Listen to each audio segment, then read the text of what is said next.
But let's talk to Fraser Myers, Deputy Editor of Spiked Online and host of the Spiked podcast. Fraser, very good morning to you.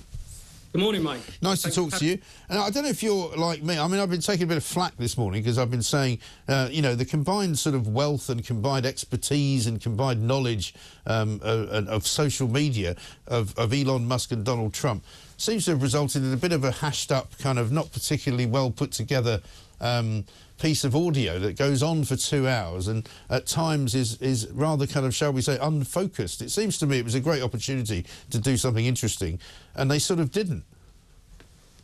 Yeah, I think that's right. I think anyone expecting any big revelations from this will have been disappointed.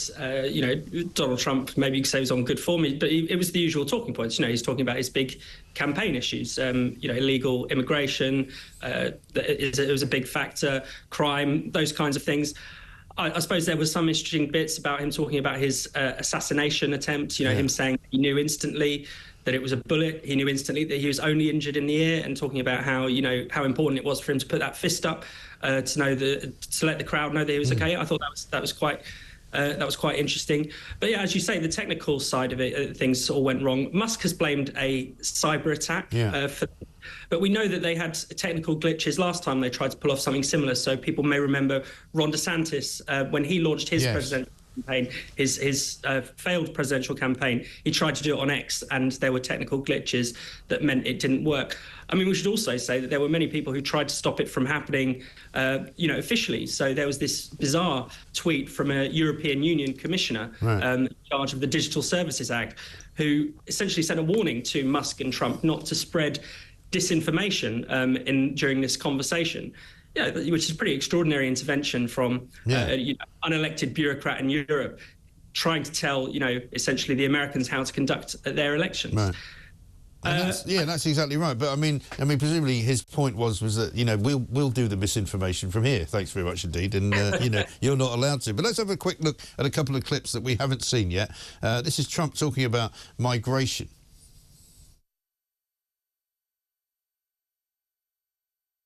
These people are fake. Now they're also saying they did a good job on the border. We had the worst numbers in the history of the world, not of our country.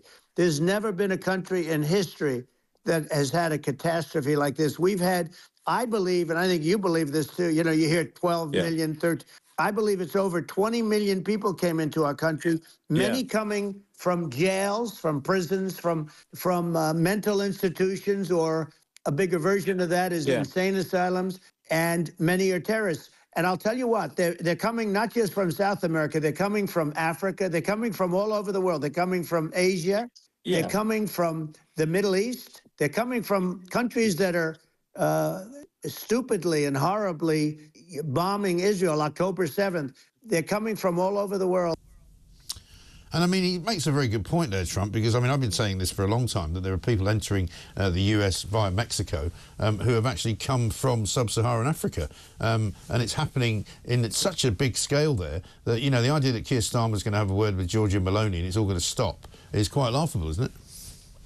Well, yeah, it's interesting that America's having, you know, similar problems to us, but on a, you know, extraordinarily larger scale with who are coming in who are completely unvetted. You know, that obviously presents a security risk that could be taken advantage of, you know, not just by people who, you know, might have good intentions, who want to come to the US and work, but can't get the right visa, but also by bad actors as well. It was interesting, actually. It was one of the areas of slight disagreement between Musk and Trump. Musk was essentially saying that he thought the majority of illegal migrants were good. But the vetting was essentially the problem here. And it's a kind of interesting reminder that Musk is not actually the sort of far-right demagogue that he's talked about today in much of the media. You know, he was a Democrat. He was a big fan of and a big donor, actually, to President Obama. He's switched sides to Trump because partly because he's been on a bit of a political journey, but also because the Democrats have changed so much. The Democrats didn't used to be a party for open borders, for instance. You know, Obama actually, in his time, deported more Americans than every previous president combined. So there has been a big shift in US politics. And it's interesting where, you know, Musk fits into this as someone who describes himself as a moderate and as moving towards Trump.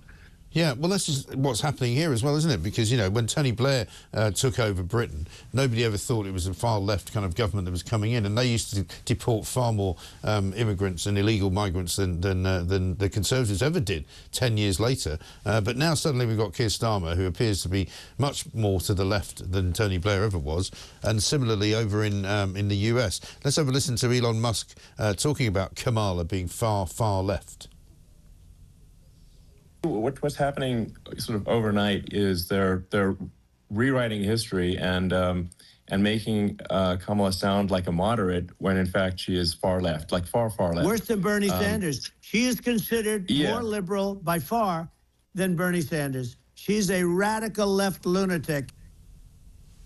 A radical left lunatic. Well, he's not pulling any punches there. But it is weird, isn't it, that Kamala still has yet to be given proper scrutiny by the media over there. Oh, yeah, it's extraordinary. I think if you read something, the Time recently released its cover, you know, and usually the cover story features an interview, but Kamala's not doing any interviews. She's not talking to the press.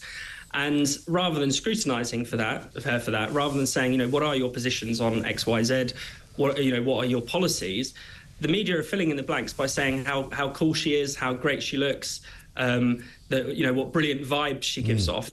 It's giving a sort of North Korean vibe a lot of the time when you read the liberal press in the United States. A lot of people in the UK, they're familiar with the sort of right-wing propaganda of Fox News, but I don't think a lot of people realise how bad the sort of left-wing version is. Well, there's a lot more of it as well. Yeah, actually a lot more. There are a lot more outlets, you know, what we would call the mainstream media in the US. You know, media that presents itself as impartial over there is a lot more liberal, and it's completely backing Kamala, despite not really having any reasons to, despite not offering any reasons as to why, you know, she's going to improve the lives of Americans. Right. And also, it was only a few short weeks ago that she was not an option. You know, Joe Biden was the greatest president they'd ever had, and he was absolutely at the top of his game, and there was absolutely no reason why he should not be able to run for another 4 years. And then suddenly she became the answer to all of their problems.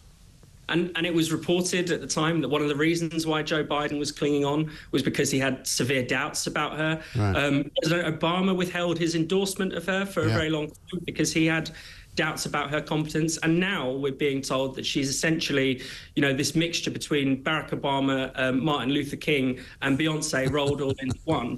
And we're expected to believe that. I think that when the scrutiny starts to come, and it will have to come because there will be debates and things like that, then you might see some of this poll bounce that Kamala's enjoying start to melt away. But let's see, you know, this is the most unpredictable election that we have seen ever. Who could have imagined that, you know, Biden would have pulled out, that Trump would have been shot? Really, anything could happen. Yeah. I'm not going to make any predictions because... No, I know. I mean, I must admit, I didn't think Biden would make it to November, but I thought he would be replaced at the Democratic National Convention, and that they would somehow have an open convention, and it might end up being Gavin Newsom who got selected. I mean, there are still some Democrats who think that still should happen, that, you know, she should not be just anointed as the next candidate, that there should be at least some kind of voting process, which thus far hasn't happened. Yeah, and Trump in last night's interview described it as a coup, what they did to Biden and installing Harris. You know, it's always a bad idea to avoid democracy. You know, she's someone who hasn't been tested in a primary vote. That means that, you know, her weaknesses haven't been identified, and they are going to be quite severely exposed, perhaps at the wrong time, you know, much closer towards the election than would have otherwise been the case. The last time she did run in a primary in 2020, in fact, she pulled out before the first vote because she was polling around 3%. Yeah. So this is not someone who has, you know, any particular charisma or any, you know, base of her own that she can draw on. The potential for disaster here is extreme. Yeah, I mean, she's just basically not Joe Biden. That's basically the big selling point. But let's have a listen to Trump talking about going back to Butler, the place where he was shot. But we're going back to Butler. And even the people that put it up, they were unprepared. And they did a great job. They got it up immediately, fortunately. But I looked to the right, and the bullet came whizzing by, hitting my ear.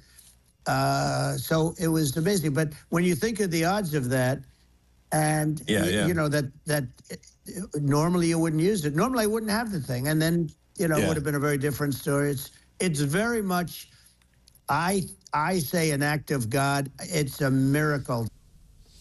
An act of God, a miracle. And just watching his latest campaign ad, you can see that Trump is sort of firing all cylinders. People keep telling me that, Kamala's winning in some swing states. It's not very clear how much she's winning by, but definitely there's a turn. I mean, you can make an argument that, he was definitely going to beat Joe Biden.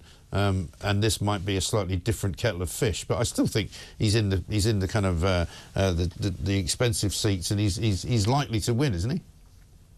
I think, yeah, if you look at some of the key states that are in play, places like Pennsylvania, a lot of the sort of Midwestern states, some of the Rust Belt places, that is, I think, where Trump's appeal is strongest. His message, particularly around jobs, around trade, is going to resonate. And where I think actually Kamala's sort of woke progressivism is going to resonate least. So who knows? Things can be turned around. Things are extremely unpredictable. Perhaps Trump's win in 2016 was pot luck. But I just don't see it, frankly. And places like Butler, it's interesting he's talking about there. That seems to be where that seems to be Trump country. Those are sort of in those kinds of swing states. Those are places that are more likely to go for Trump. They went for Biden actually in 2020. One of the things that won Biden the election was actually some of the white working class voters drifting away from Trump, drifting towards Biden.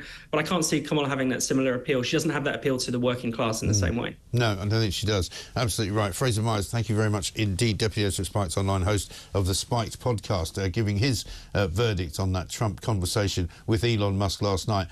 Some people saying, it's not an interview. You can't call it that. It's a conversation. I mean, Piers Morgan was very impressed with it. He said, listening to Elon Musk and Donald Trump chat about trains just now was surprisingly fascinating. I love this X Spaces conversation. It's like two mates chewing the fat about the world's problems. People who hate them will hate it, but everyone else will learn a lot from it.